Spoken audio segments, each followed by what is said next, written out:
Hello বন্ধুরা, আজকে recipe ঘুগনি। কাবলি ছোলা মটর দিয়ে ঘুগনি। কাবলি ছোলা মটর আগের দিন ভিজিয়ে রাখতে হবে। ভিজিয়ে রেখে প্রেসার কুকারের মধ্যে 2টো সিটি দিতে হবে।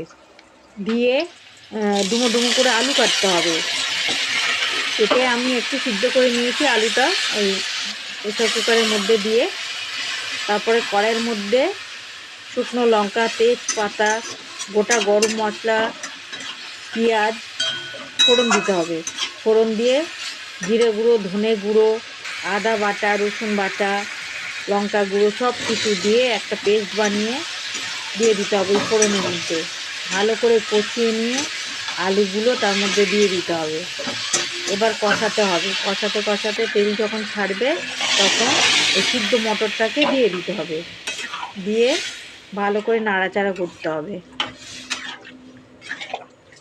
করে একটু ঢাকা দিয়ে রাখতে হবে। এবার ফুটে গেলে নুন মিষ্টি দেখে নিয়ে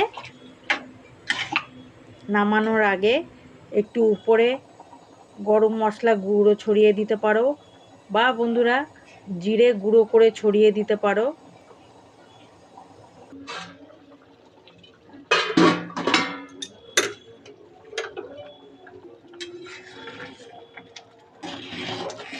গরম গরম ঘুগনি দিয়ে পরোটা দারুণ লাগে বন্ধুরা।